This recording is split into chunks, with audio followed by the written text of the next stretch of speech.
สวดมนต์เย็นได้แผ่เมตตาจิตเป็นการประพฤติปฏิบัติในฐานะเป็นเจ้าพุทธของเฮาและเป็นสิริมงคลกับวัดวาอารามบ้านเฮือนเป็นสิ่งที่ทำให้เกิดความร่มเย็นเป็นสุขกันช่วงหลังออกพรรษามานี้การทำบุญทุกสถานีทุกวัดวาอารามก็ได้ให้ความรู้สาระเรื่องต่างๆตลอดถึงการต้านกวยสลากกพัดต้านสลากกพัดก็ยังบ่หมดเทศกาลเตื้อก็ต่อด้วยงานประเพณีเทศกาลสำคัญเป็นมหาทานพิเศษ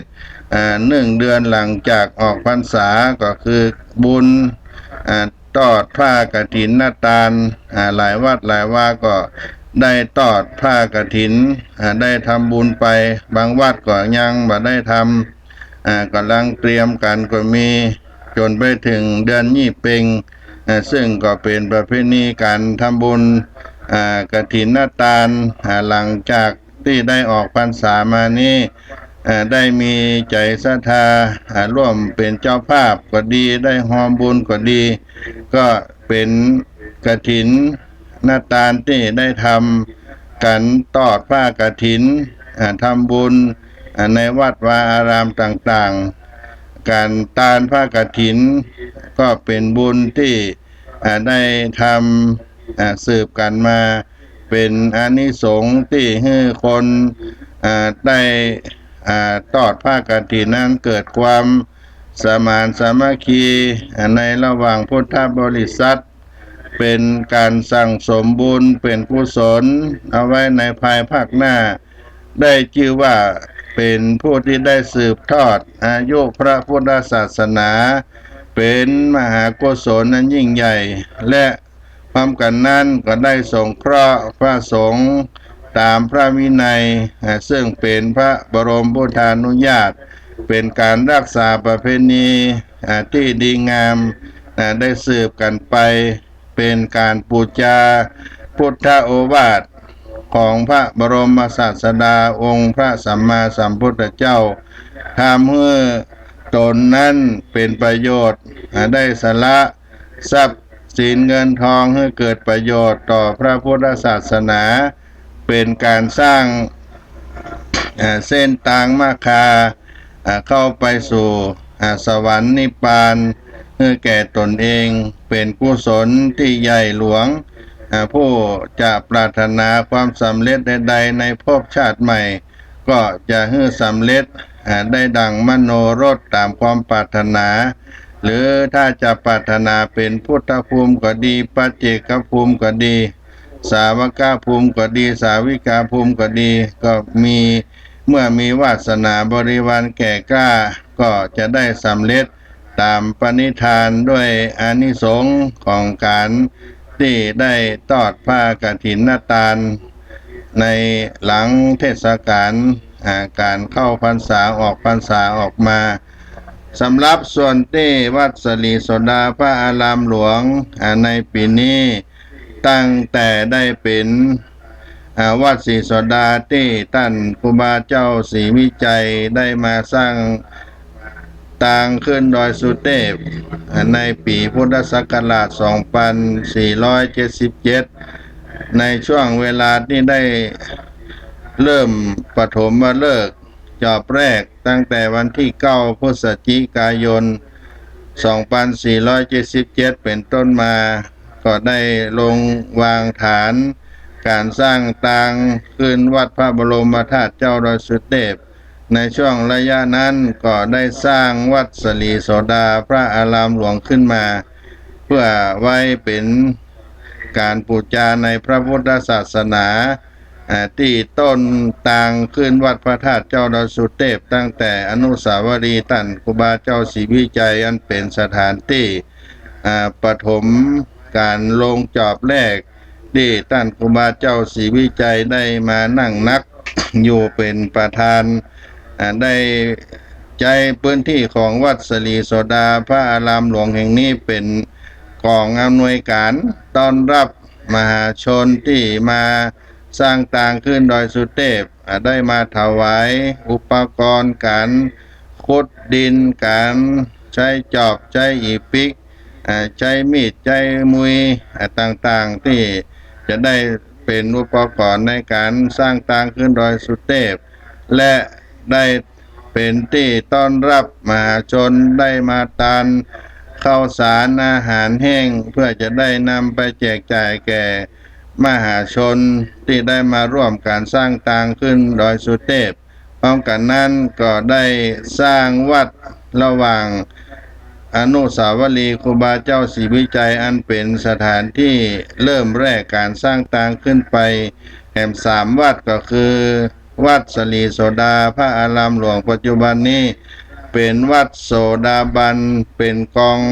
อำนวยการเป็นคลังอาหารคลังอุปกรณ์นี่ขึ้นเป็นวัดแรกวัดเก่าเดิมนั้นชื่อว่าวัดโสดาบันภายหลังนั้นก็ได้เฉลิมฉลองยกยอถือเอาว่าครูบาเจ้าศรีวิจัยเป็นผู้มาสร้างก็นำเอาคำว่าเป็นสิริมงคลคำว่าสลีเข้ามาใส่ก็เป็นสลีโสดาจากโสดาบันเป็นสลีโสดาและก็ได้สร้างวัดขึ้นไปแถม3 กิโลเมตร4 กิโลเมตรแปลวัดสกิทาคาวัดอนาคาถือเอาวัดพระบรมธาตุเจ้าดอยสุเทพนั่นเป็นอรหันตาอันนี้เป็นเส้นทางมรรคาของธรรมแห่งพระพุทธเจ้าที่ครูบาเจ้าศรีวิจัยนั้นท่านได้สร้างวัดมาอารามพระธาตุเจดีย์ที่ต่างๆเพื่อนก็ปรารถนาที่จะได้เป็นพระสัมมาสัมพุทธเจ้าองค์หนึ่งในอนาคตการส่วนวัดศรีโสดานั้นก็ได้เป็นวัดวาอารามเฉลิมฉลองมาตั้งแต่ 2478 หลังจากได้สร้างสร้างวัดทั้งหมดเสร็จสิ้นแล้วยศที่วัดศรีโสดานี้ก็ได้ทำบุญตั้งแต่วันที่ 30 เมษายน 2478เป็นการเริ่มเปิดถนนเส้นทางขึ้นวัดพระธาตุเจ้าดอยสุเทพครูบาเจ้าศรีวิจัยเป็นประธานนั่งรถจี๊ปประจำตัวท่านขึ้นไปตามถนนเส้นทางใหม่จากวัดสลีโสดาไปถึงวัดพระธาตุเจ้าดอยสุเทพเป็นช่วงระยะประมาณ12 กิโลเมตรโดยประมาณก็ได้เฉลิมฉลองปอยหลวงที่วัดศรีโสดาพระอารามหลวงนี่เป็นต้นไปตลอดเส้นทางใช้เวลากินตาล15 วัน15 คืนญาติโยมอันนี้เป็นมหาทานกุศลที่ท่านเจ้าครูบาศรีวิจัยเป็นนักบุญตนบุญของแผ่นดินล้านนาและเป็นปฐมผู้สถาปนาสร้างวัดสลีโสดาพระอารามหลวงขึ้นมาตั้งแต่บัดนั้นก็มีพระเจ้าพระสงฆ์ได้อยู่จำพรรษามาถลาบถึงปัจจุบันนี้ได้ยกเป็นพระอารามหลวงตั้งแต่ปี 2551เป็นต้นมาก็การกินการทานนั้นก็ได้เปลี่ยนแปลงจากวัดราชมาเป็นวัดพระอารามหลวงการทำบุญต่างๆอย่างเช่นกฐินนาทานก็เป็นพระกฐินพระราชทานขึ้นมาตั้งแต่ปี 2551พระเดชพระคุณหลวงพ่อพระเทพโกศลก็ได้มาเป็นเจ้าอาวาสวัดศรีโสดานี้ได้มีเจ้าภาพได้มาทานพระกฐินนาทานตั้งแต่เริ่มแรกมาก็มีมูลนิธิเผยแพร่พระพุทธศาสนาแก่ชนถิ่นกันดารในพระราชูปถัมภ์สมเด็จพระศรีนครินทราบรมราชชนนีสำนักบริการสังคมกรมพัฒนาสังคมและสวัสดิการเป็นปฐมเป็นกฐินพระราชทานการแรกเป็นต้นมาตั้งแต่ปี 2551 และปี 2552 มีสมาคมสหพันธ์โรงเรียนเอกชนแห่งประเทศไทยได้เป็นผู้ทอดผ้าพระกฐิน พระราชทานโดยเสด็จพระราชกุศลเป็น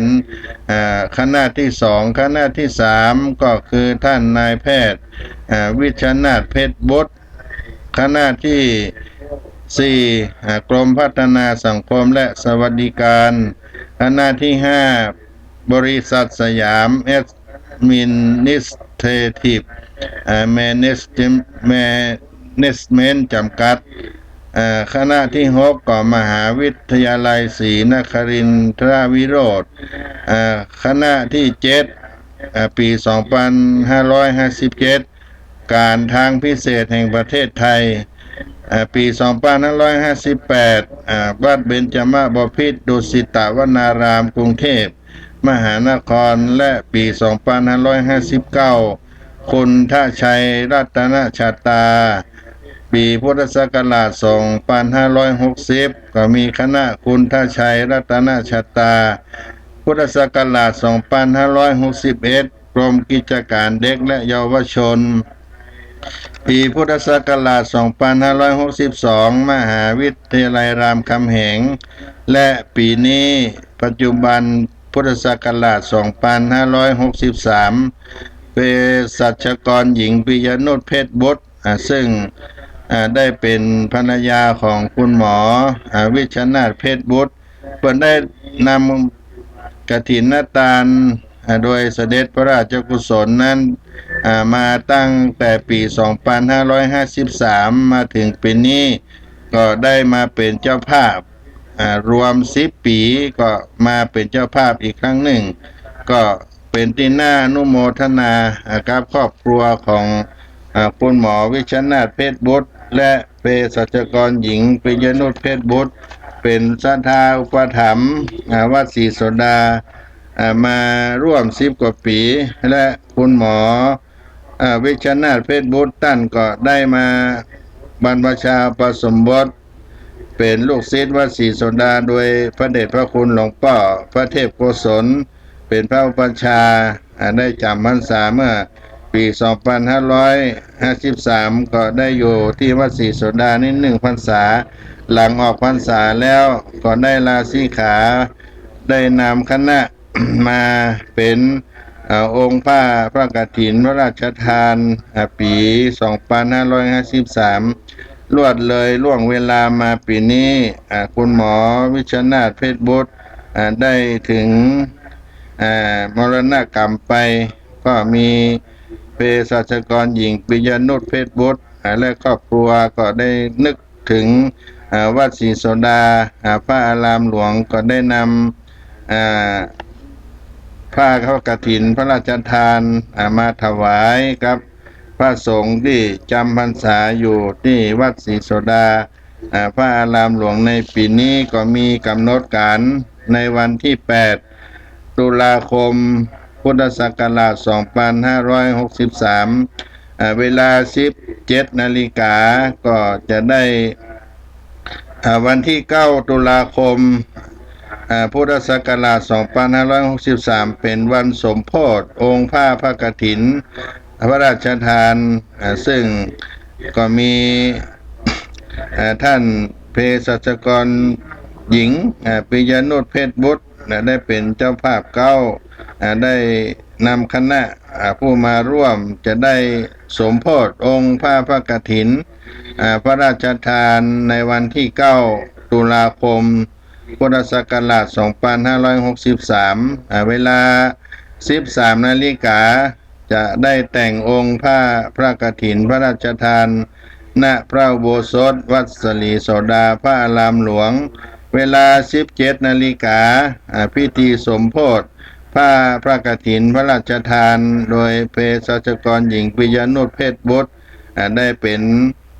ประธานคณะเจ้าภาพโดยพระเดชพระคุณหลวงพ่อพระเทพโกศลเป็นประธานอบรมสมโภชฝ่ายสงฆ์ในวันที่9ตุลาคมพุทธศักราช2563เพราะฉะนั้นญาติโยมหลายท่านก็ได้มาวัดศรีโสดามาร่วมเป็นบริวารได้อธิษฐานร่วมปาฐานุโมทนา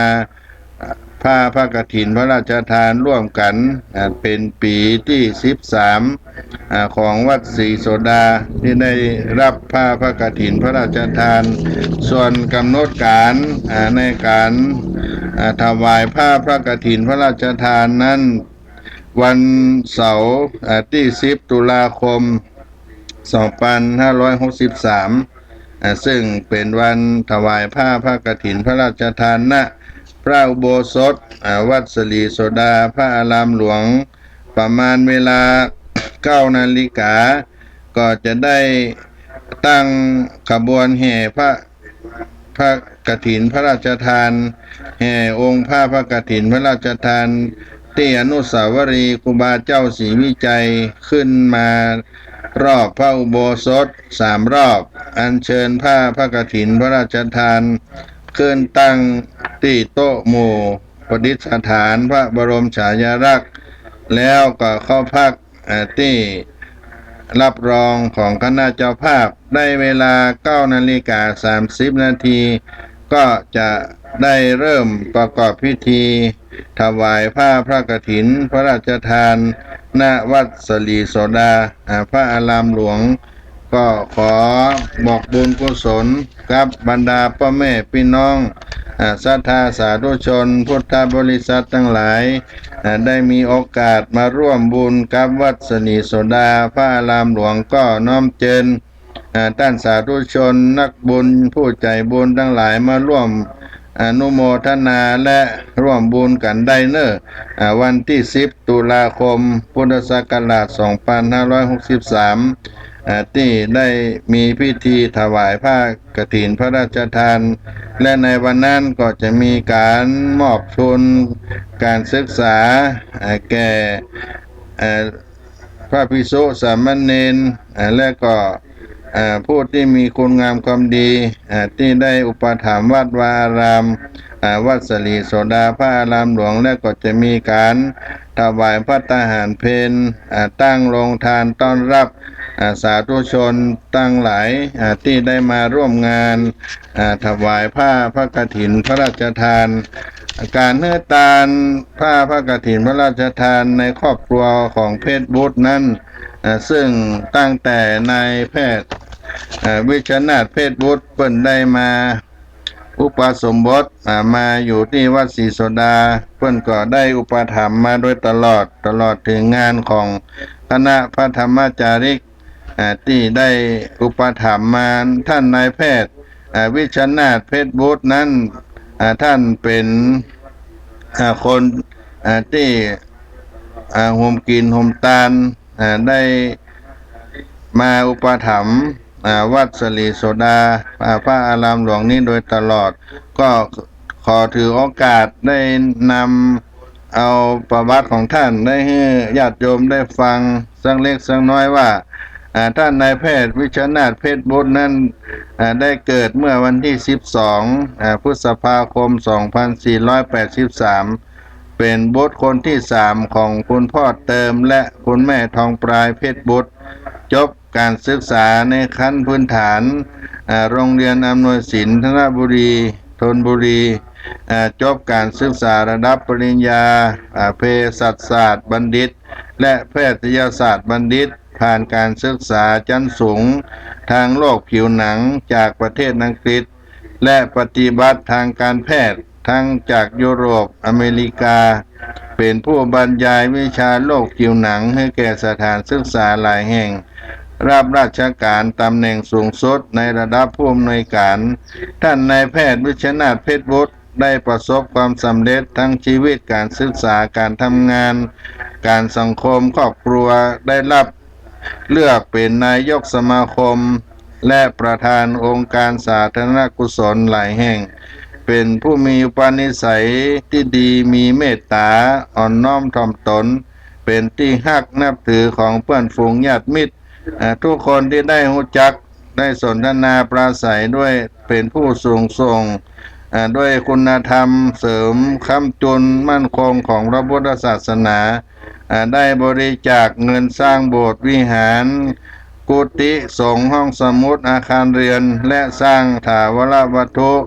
ไว้ตามวัดวาอารามต่างๆทั่วประเทศเป็นจำนวนมากได้สนับสนุนการศึกษาของพระภิกษุสามเณร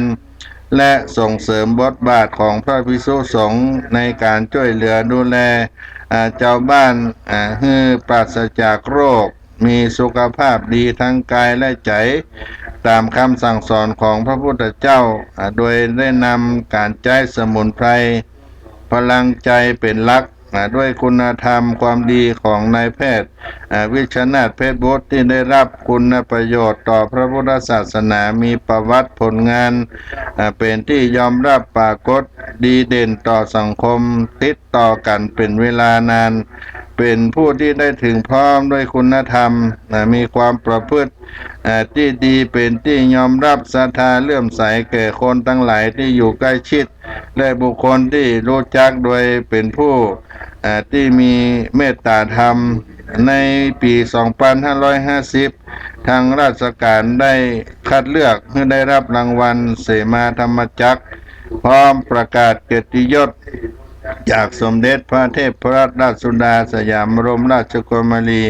เป็นรางวัลเกียรติยศสูงสุดที่ทางราชการพิจารณามอบให้แก่บุคคลหรือหน่วยงานที่ทำคุณประโยชน์ต่อพระพุทธศาสนา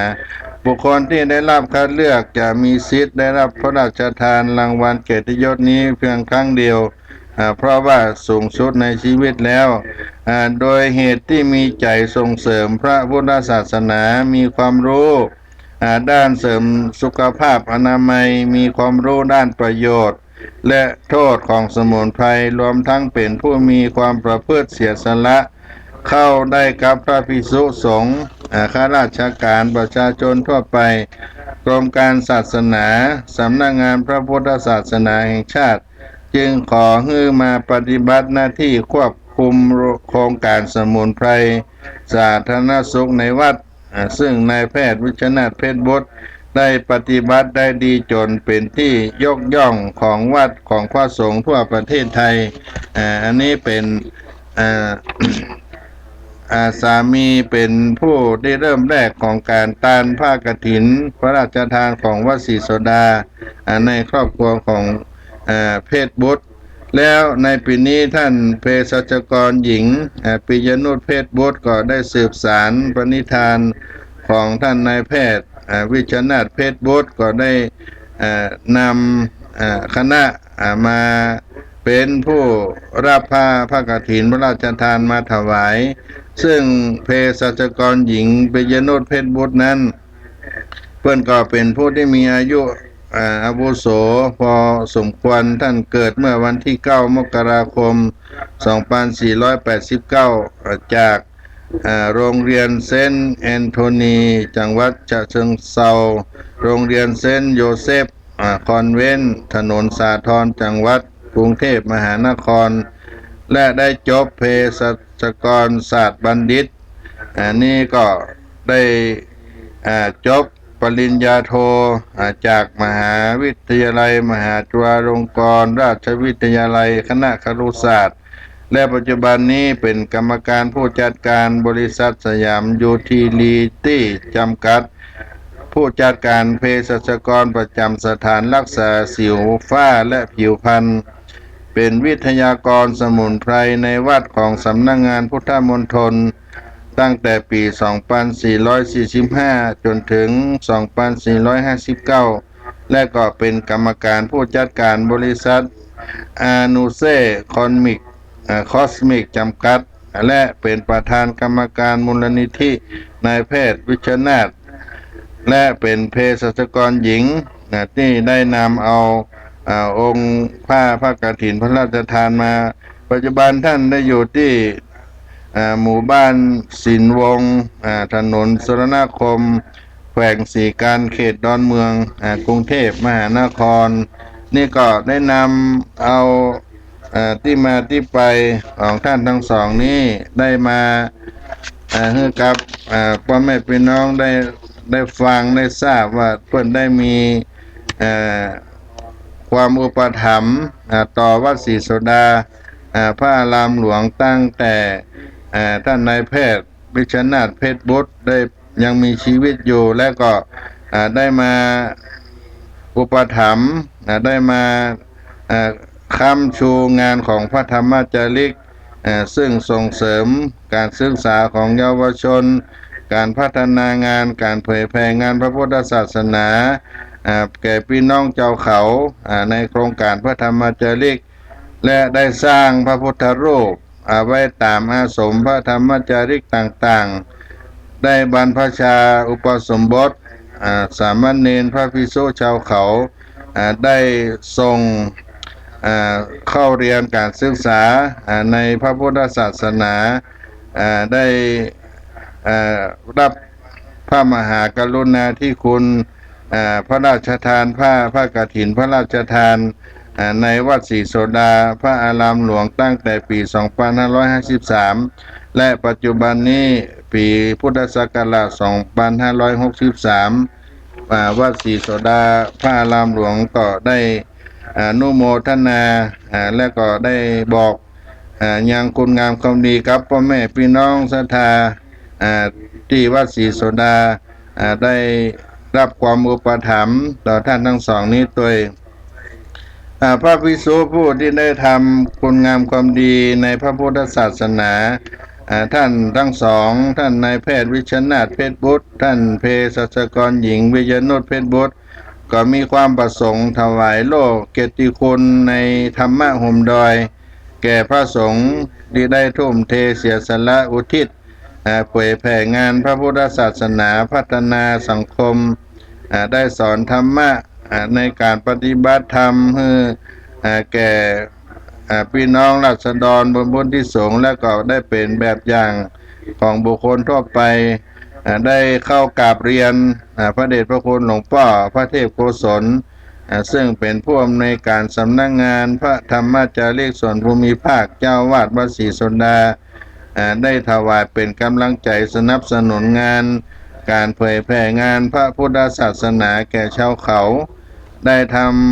ดำเนินการมอบโล่เกียรติคุณธรรมะห่มดอยในคณะกรรมการมูลนิธินายแพทย์วิชนาถ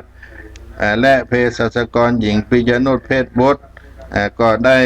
มอบได้ถวายให้แก่พระเจ้าพระสงฆ์หลายองค์หลายท่านที่เช่นท่านเจ้าคุณดำริ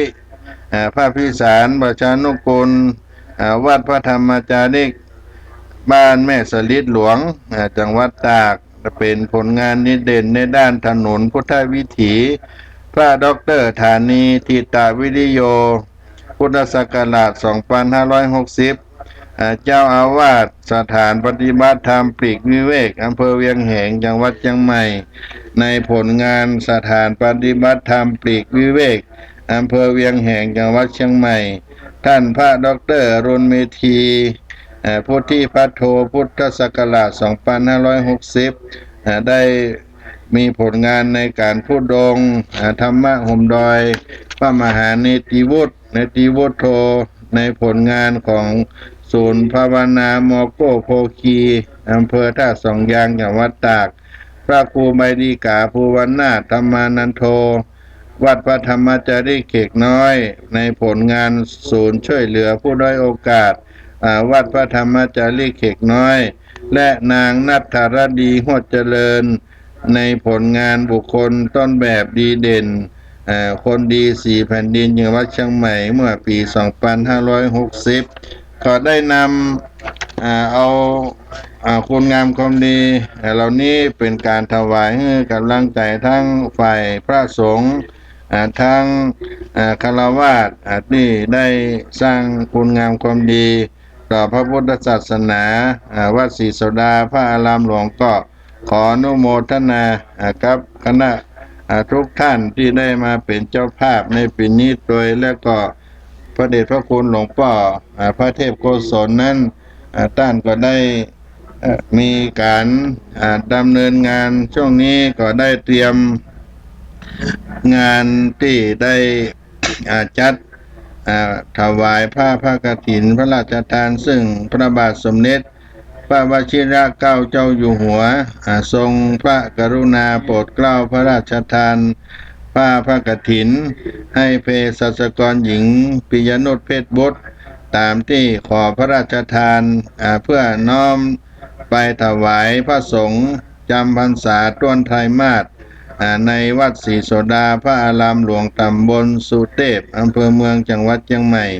วันเสาร์ที่10ตุลาคมพุทธศักราช2563เวลา9:30 นาทีก็ได้เรียนเชิญได้บอกบุญประกาศไปถึงพุทธศาสนิกชนทุกท่านได้ร่วมเป็นพุทธบูชาถวายเป็นพระราชกุศลได้พร้อมเพรียงกันณวัดศรีโสดาพระอารามหลวงอันนี้ก็เป็นบุญที่ได้บอกนะครับพ่อแม่พี่น้องศรัทธาที่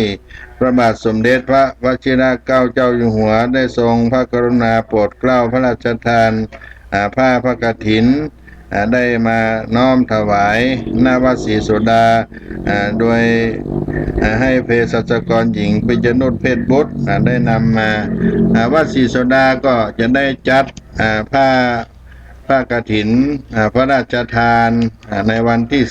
10ตุลาคมที่จะถึงนี้ญาติโยมท่านสาธุชนท่านใดมีโอกาสช่วงนี้ก็ได้มาทำบุญกันได้และมาร่วมงานกันได้ส่วนในวันที่9ตั้งแต่เวลา 15 นาฬิกาเป็นต้นไปก็จะได้ตกแต่งองค์พระกฐินพระราชทานและมีการสมโภชเจริญพระพุทธมนต์สมโภชองค์พระกฐินพระราชทาน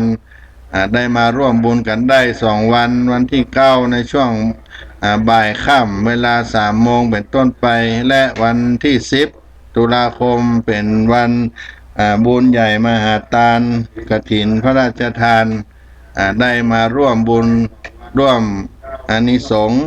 ในวัดศรีโสดากันได้ขอบอกบุญไว้ครับพ่อแม่ศรัทธาสาธุชนทั้งหลาย